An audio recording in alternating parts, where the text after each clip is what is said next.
Welcome to the Marconi Project, an oral history series of the Italian American Museum of Washington, D.C. In these interviews, we capture the memories and experiences of Italian immigrants and Italian Americans in the nation's capital. We are ready to hear your story. Today is Sunday, November 23rd, 2025, and we are interviewing Elisa DiClemente. The interview is done by Nancy DeSanti and Ciro DeFalco. Lisa has a very interesting story to tell. It's a rather unique story of someone who grew up in a small town in central Italy, came here not knowing she was going to be spending basically her life here, and after tragic circumstances, she managed to build a very impressive business that actually led to her meeting in Rome a few months ago, the new Pope Leo XIV. So Leo actually shook her hand and they exchanged words. So, but Elisa, let's start at the beginning. Tell us about where you grew up and your family a little bit. I grew up in a small village.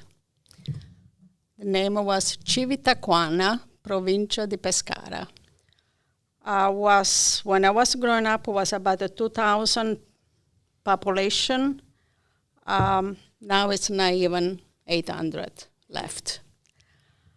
It's a beautiful little village with a lot of beautiful view, snow, and an ocean. Left or right, left one thing, the right another thing. It was just beautiful little place. The patron saint was San Egidio, which they will celebrate the September 1st, 2nd, and 3rd every single year with the fireworks and the band and the procession, and that was the entertainment of our village once a year. The life was hard. They were all farmer. My family was a farmer, small farmer, my mother and my father. We were three children, three siblings. My father had a polio when he was growing up, was child. So he was almost always limping all his life, with one leg shorter, one foot smaller. So Mama was the matriarch of the family. She was a hardworking, loving, wonderful mother. I had her too short of the time. She died very young. And I was very young. So actually, she died of a cancer. She died in my arm with her blessing. My father, there was a wonderful husband, wonderful father, but after my mother passed away, he passed away with her. So it was like, okay, I'm done. I don't have nothing to do anymore. So he sold the small little farm that he had and told me and my brother, you're old enough to take care of yourself. I was 17 years old. And I went to Rome. I had an uncle. So I stayed with him for a long time, actually. But at the same time, I met a lady there. There was a baronessa, very rich lady, that I stayed with her during the night because she was afraid to be by herself. The family wanted somebody to be with her. So she actually was my mentor. Was a wonderful, wonderful lady. I learned so much from her. And I was with her for a long, long time. But before I went to Rome, my husband, there was a neighbor. I was about 13 years old. he was leaving to go for a military.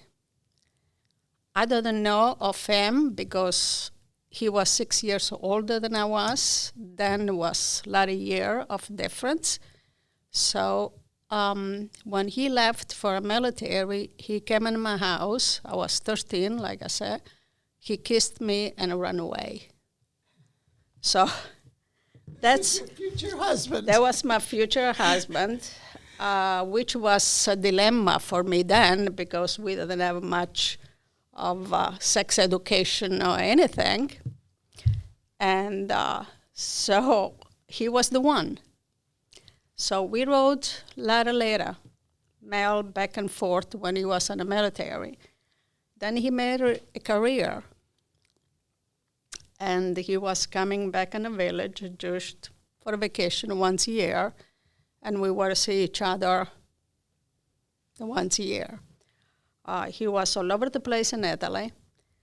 And actually, then he was stationed on Rome, and that's when we dated.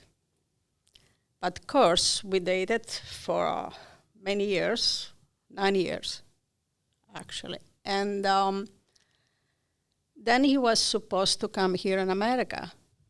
The embassy, the military career, they sent him at the military attaché here in Washington. So we were not able to get married because he was not 28 years old. Military then was 20 years, 28. So I told him that, okay, if you go, I'm not going to wait for you anymore. So I did. He took a message, and he prolonged the stay in Italy a few more months because he was very close to the 28 years old. So he turned 28 the 1st of January, and we got married in March. And we came in this country in April. We started life here in America. The life was good. We came in America. He was protected from an embassy. He was working. He had a job, was a lot of benefit. We lived in a small apartment on Columbia Road here in Washington. And I was expecting the first child. And unfortunately, we had to leave from that apartment because they were not allowed children. But they had a dog. So we were a little bit confused. No children, but dogs. So we left anyway. It's all about priorities. Yeah. So we went for another apartment in Maryland, and we were there for 3 years. And then we had another child. The apartment was a little smaller, and we bought a house. Even because my husband was trying to investigate it, the fact he wanted to be here in America. We didn't want to go back in Italy. So everybody was telling us if you have a home, it's easy for a green cards, the residents, whatever we needed to be in America. And so all of the little save that we had it when he left the embassy, when he was supposed to go back in Italy, he resigned in 24 hours. But we had a home. So all this little saving we had in that 5 years at the embassy was in a mortgage. When he left the embassy, he got a job at Marco Polo restaurant in Virginia, Vienna, and they sponsored him for green cards. So he hired a lawyer also, and actually the green card for him was not that hard. Yeah. He got it less than a year. Because you own property, maybe. No, because the laws were different. Yeah. He got the green card very easily. We didn't apply for me because we didn't have money to hire a lawyer for myself also. So he did it himself because he was the provider. He was working. I was the classic Italian mom, wife, home. Don't worry about it. Take care of the children. Don't worry about it. So I was a small little lady there. Listen what your husband had to say. And I did. It was good, I thought. Until one night, one day, which was exactly November 25th, 1979, he was coming home from work, and he had a car accident. He was hit from somebody, was in a hit and run. We never found that the person that killed him. So here where I was, by myself, the little lady, the little wife, which I was not a wife anymore. I was just a mother. I didn't know what to do. My father came from Italy for a funeral and was with me for a couple of months. It was Christmas time. It was kind of sad. One day I was crying, and my father told me, "Stop it. You're not the first one, and you're not the last one." So that's when I realized, okay, yeah, he's all right. He lost my mom. He lost his wife. But I'm not going to do to my children what he did to me. For a while, I didn't know what to do. My children was very young. So when the children were going to bed every night, when I was putting my children to bed, what I was doing is reading my husband the letter that we were writing each other for 9 years, which was everything on a box, and that I'd bring with me on this country. So every night I was reading some of the mail and came across one letter that he was telling me when I was in a village, and I was complaining to him that there was nothing to do. I was bored, was nothing to do. After the school, my parents didn't have a possibility to send me anywhere to school out of the village. And so this letter that you wrote to me was like, why don't you go to learn to be a beautician? Well, here again, to be a beautician in Italy, I was supposed to be in a village. But my family didn't have money for me to send them back and forth with the transportation. So I never did. So it popped in my mind, I can do now. So I got all information, where was the school, how much the school was, how long this was going to take me, and whatever they needed. And I put myself on a beautician school. It was very hard because my English was almost zero. I finished my school, I got my license. I didn't pass it the first time, I had to go back a second time. And I started to work right away. First, very close from home. And I worked from home in my basement. My neighbors were wonderful people. They were recommended. I became very close to my neighbor. Actually, everybody adopted me on my neighbors. 9 houses. They were all the older people. And I was the youngest one on the street.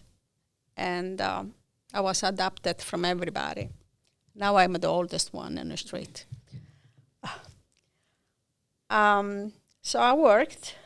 My children, hard was to be a mother. Il simbolo dell'amore di essere mother is so beautiful. My children was everything I had. I didn't have money. I didn't have family. I had just my 2 children. When this incident happened, how long had he had been away from the embassy? Was it right after? I was 1 year. Yeah. So you pretty much didn't have any connection with the embassy anymore. No. So at that time, were you coming to this church? Off and on, yes. Off and on, because my husband was working and was not easy, was kind of far away. But yes, we did have a connection in this church. We christening the children in this church. And we came every once in a while, yes. We always was a connection. Was Padre Cesare, a very dear friend of us also. Other than your neighbors, did anybody from this church or anybody in the community that you could say really helped you overcome these challenges? Because you really met unexpected challenges, but it looks like that you defied the challenges. You decided you were going to overcome, right? Your father gave you, A kick. He gave you a kick, said you got to overcome, get over it. So other than your father, who else do you think helped? The embassy didn't help you. Who your neighbors? Who else? Can I mention the names? Sure. Gino Marinucci was introduced to me, and he helped me for a lot. He came. Gino Marinucci was a long time parishioner here, Exactly. but he was also an accountant. He had a lot of people in the Washington area that he knew. Exactly. But tell us a And little bit more about Gino Marinucci. And also from your region, correct? Yes, Gino Marinucci was also he's from Abruzzi. I was introduced to Gino. I didn't know Gino, but another friend introduced Gino to me, and Gino took me under his arm, and he guided me for a pension in Italy, which I had to apply for a pension of my husband, 14 years of service in Italy, which, by the way, took 8 years for me to get that money. Not unusual. Okay, but that was a good thing, because when I got all back sum of money, that money went to the mortgage. Was just enough for my mortgage to pay my house. My house was not very expensive then, but the mortgage rate was 11%, so was expensive. And so that was one good thing. Gino helped me for a green card for myself, which I did apply right after my husband passed away. Then we didn't have a photocopy, much of anything. But there was one check that was with an application, sent it to the immigration. I got the check back from the immigration.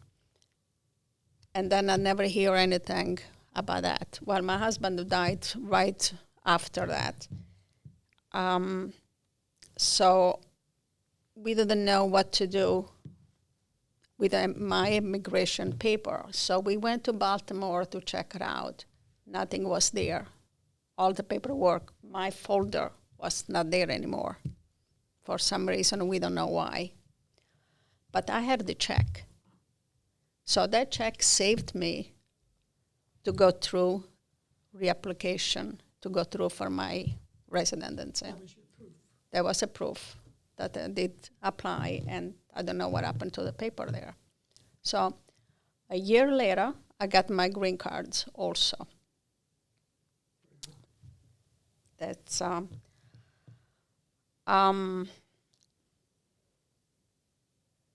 what else I can say? My children, yes, time. So you went to school, right? Yes. So you went to school, you got your license, and then what? You went to work with somebody, or you're going to open your own business? Or are you going to? No, I worked for somebody. I worked for somebody for 4 years, one place, but I always did a little part-time at home in my basement. Actually, I was taking my children to school, go to work, go pick them up then from a school, come home and work in the basement until finish in the evening or whatever. On the weekend, I was downstairs in my basement. My children grow up on a private Catholic school, all the way through, from grade school, high school, college. So it was a lot of money there. So I was still working for a beauty shop during the day, always very close from home, until my children were in college. When both of them were in college, I needed more money. I was not able to give my money, my commission, to my owner of the shop anymore. So what I did, I went to Montgomery County to ask if I was able to get my license, permit to work at home, and I worked in my basement for 12 years. I was in a basement working. The commute was great. Was a little boring, but the commute was great, from upstairs to downstairs. Tell me, just a curiosity. Yeah. Maybe because of your experience, you sort of, were you as religious before this accident as you were after the accident? The reason I'm asking you, you were strapped for money, right? But you chose to send your kids to the Catholic school. You lived in Montgomery County. Public schools in Montgomery County, Fairfax County are very good schools. So what drove you to make that decision? Chiro, when you are a single mom, it's a little different to raise your children. The single mom I was always afraid if something was going to happen to my children. The Italian community, let's put it this way. If something was going to happen to my children, go in the wrong direction, everybody probably will say, well, the mother didn't take care of it. When you have both of our parents, if something happened to your children, they say, oh, it was a tragedy, okay? So I want to really do the best I could for my children. I didn't have an education. And that's why I didn't go back in Italy after my husband passed away. I wanted to give the opportunity and education to my children, which I never had a possibility to have it. And if I was going to go back in Italy, probably my children was going to be like me. What really pushed you to stay in the United States? Your father, I'm sure, wanted you to go back. What really? Because you took quite a challenge. The future for my children, there was a strength and a love and a determination. I did a little job besides to be hair cutting, cooking for my client, alteration for a dry cleaner, cut the grass to my neighbor. For little cash, I did everything, to working a volunteer at the church where my kids were going to school, to low little tuition there, which I didn't like at all, was bingo. Yeah. So I did a little grabbing whatever I could to send the children to the private Catholic school. You feel that you achieved your objective. Yes, I did. Yes, I did. Yeah. Yes, I did. Another thing I would like to point out, when my husband died, yes, I was by myself for there, close to Christmas, no family. And a lot of friends that there was then of my husband, the invitation start to don't come anymore. So I was on my own. It was a lot of Christmas Eve. I was packing a cookies, platter of cookies, and go to all concerts of the church. First at the cathedral, then at the shrine, then the last step was here at Holy Rosary Church. A lot of concert. And my son was always say, here again, we go to church hunting. Did that for many years, for many Christmas Eve, Christmas, or whatever. One night, soon after my husband passed away, I don't remember exactly how long, if it was a month, 2 months, or 3 months, I don't remember. But he came in a dream, like he came back to me. The dream was kind of long, but I'll make you a little short. He came back to me, and I knew that he was dead. So I started yelling at him, "Why do you come back here for, to scare me?" And he said, "No, I didn't come back to scare you." And here where I was again, yelling at him, "Why did you do that to me? I cannot go on this way by myself. Why did you do that to me?"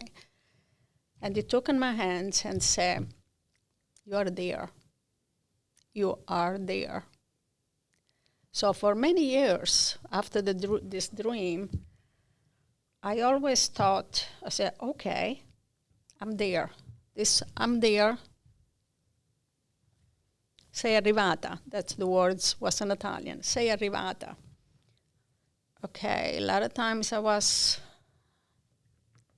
a little out of resource, but my dream was always there. Sono arrivata. Where? They took me 40 years to realize sono arrivata. Dove sei arrivata? I was in Jerusalem. I went to Jerusalem in Israel as a pilgrimage trip 1 year. This was 2019.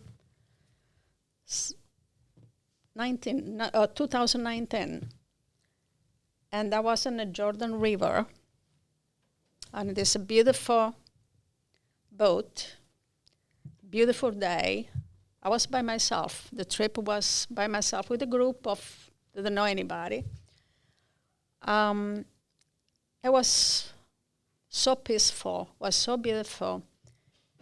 And I started to have tears in my eyes, but I was happy, I was smiling. And I didn't know what happened to me then. That's when it popped in my mind. Sono arrivata. My children were married. I was by myself, but they were wonderful. So that's when, sono arrivata. Sei arrivata.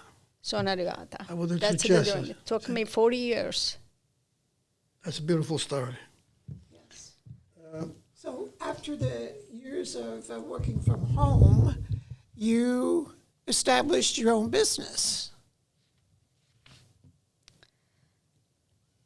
My business, I'm still working at home, some very little, but anyway. A friend told me a place in Washington, this wonderful, beautiful, elegant building, and the fancy, all this high-class clientele. He was working there for 42 years, and he left the shop, and he wasn't able to find anybody to go work for him. So I asked, where is this place? Exactly. I was working at home in my basement. I was okay, but I was bored after a while. So I went to visiting this friend that gave me the address. I went to visiting this friend. It was a small little place at the Westchester, Cathedral Avenue.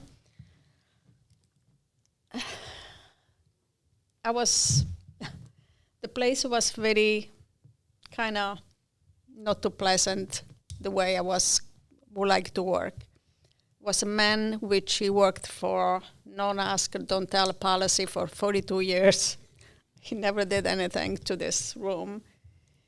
But anyway, I didn't know the man. I didn't know this person. So he introduced me to the manager of the building, and the manager was okay for her to have me to work in that place. We went back to the shop, and he said to me, "This is the key. This is what you need to work. You work. The place is yours. I'm leaving." Just like that. Well, of course, when he left, I started to toss it. Everything was there.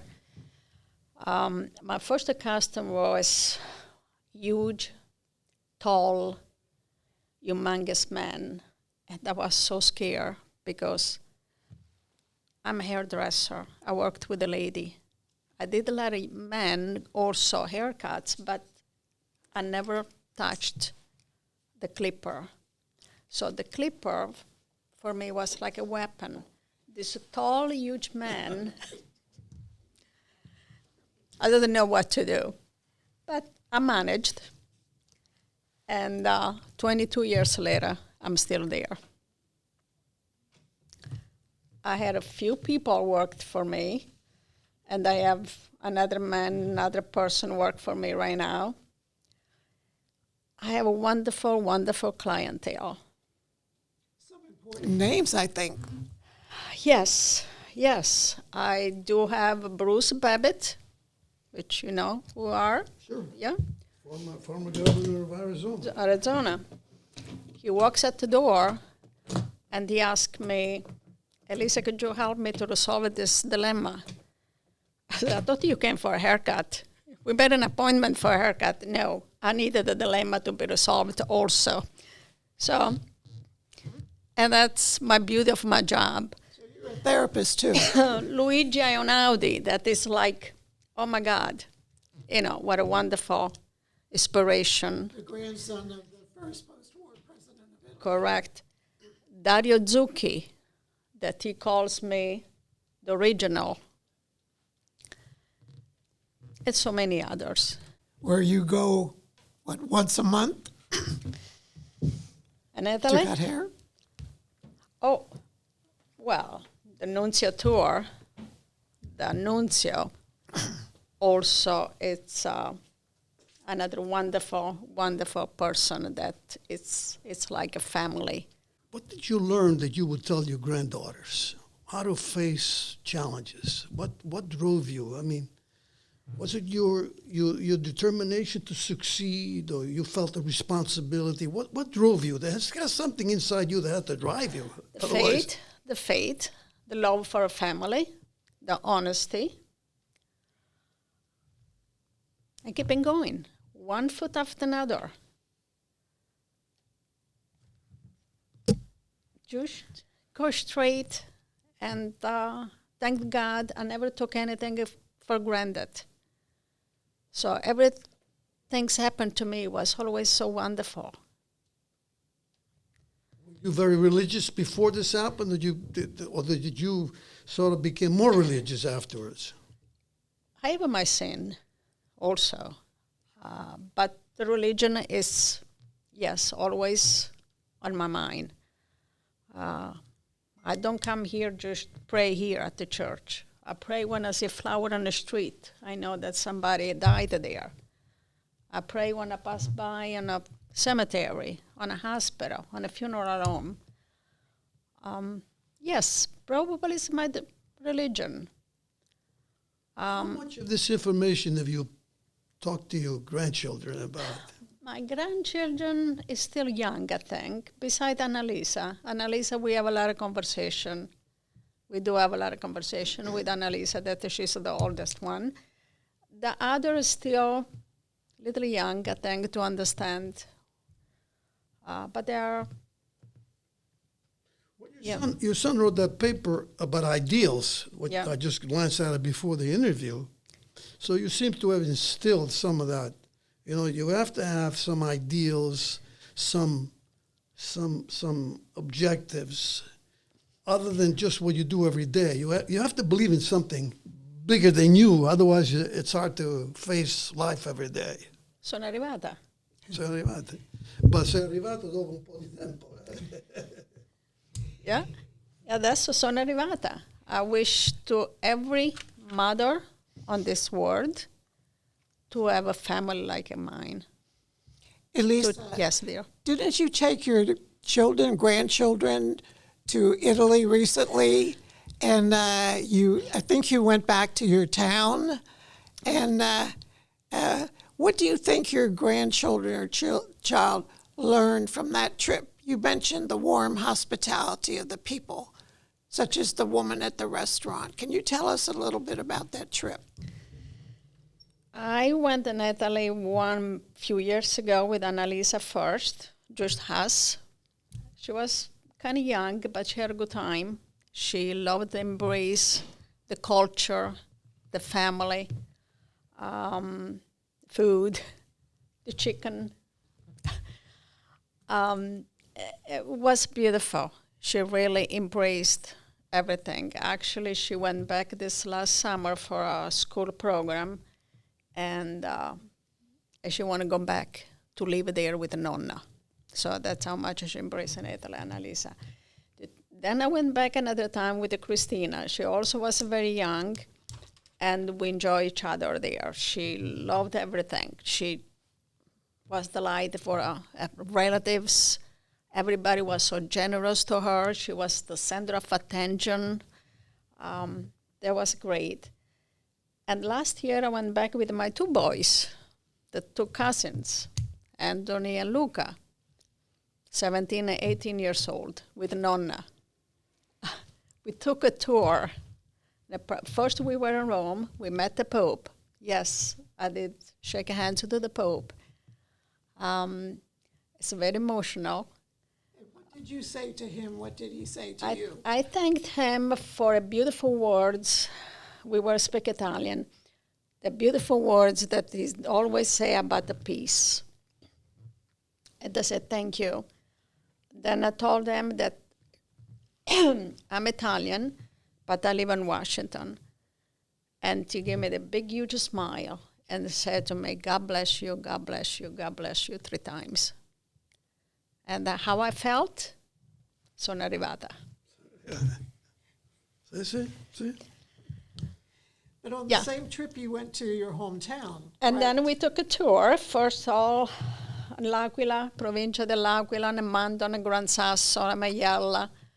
We hiking was just beautiful scenery, beautiful view, beautiful food.